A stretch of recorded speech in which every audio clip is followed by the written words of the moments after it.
So do y'all ever find yourself like fighting the urge to explain yourself to like your superior? Because I've noticed whenever I like email a professor or a superior, I feel the need to explain myself. So does that ever happen to y'all? Um, yes, but you just kind of get better, or at least for me, you just get better with time. I think as you grow, as your time in the industry lengthens, you kind of remind yourself, well, wait a second, I don't need to explain. But that's a totally normal reaction, I would say. Ashley, would you agree with that? Absolutely. And it is a learning process. You will catch yourself doing it, especially up front, especially if you have male bosses. I have found that when I had my first female boss, like 4 years into my career, she would actually stop me and be like, "You don't need to explain." So I would also strongly encourage you to seek out female managers, female bosses, even if it's not one of yours, and use her as a mentor, as for guidance and stuff. I cannot stress how important that is. Like I still talk to her, and I moved on from that job 4 years ago. That's actually something that I did want to also share with y'all that I had in my notes is how imperative it is to get a mentor. I wish I had gotten one earlier. I'm involved with WTS out here, and I joined their mentorship program last year. I got a female mentor who works for Caltrans, which is the TechStot equivalent out in California, and she also teaches at a local university. Game changer, because that mentor will be able to tell you, no, you're not overreacting for what you want in the situation. You should ask or inform. You're not out of line here, but she will also check me. Hey, maybe you should reconsider that. So to have someone there with more experience is, oh my gosh, it is such a game changer. All of what we're saying that, applies to the industry, it also applies to you as a student. But this whole thing about communicating earlier, all that stuff, this applies to your professors. I wish that my students would reach out to me on a more regular basis and say, hey, I'm going to miss class. I have a doctor's appointment, instead of just missing class. And then I'm like, well, great. They obviously don't care about class. So all of this still applies in school as well.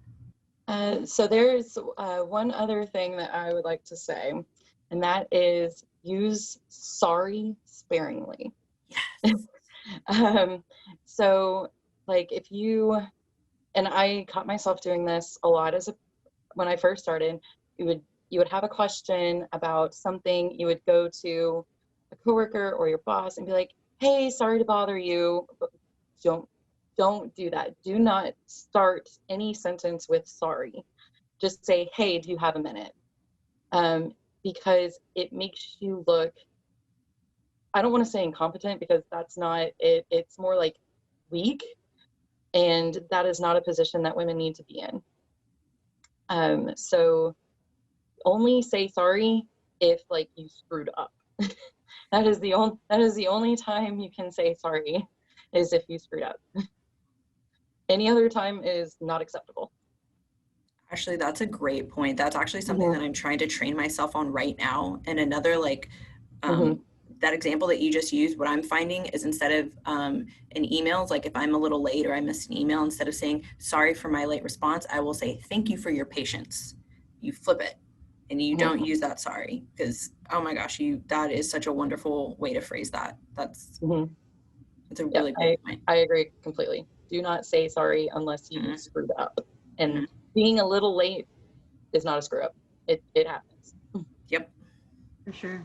And it ties kind of to Bailey's point of, then you don't have to explain why you're sorry or why there's a delay in responding back to them or whatever the case might be. Email is Mm-hmm.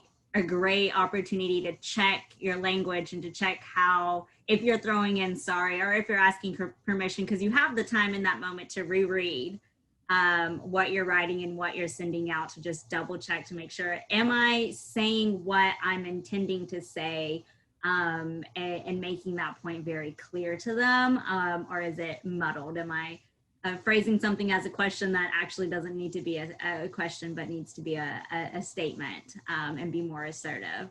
And absolutely, as Eric and Ashley said, within, as women within male dominated fields, fields, it is important to make sure that you are avoiding some of the things that you know, stereotypically would be considered more feminine and weaker and softer sex type language, you know, when it's not appropriate. And that's, again, something like society and culturally we've just kind of been trained to do versus our male counterparts. And so just being a little bit more aware of that in our communications.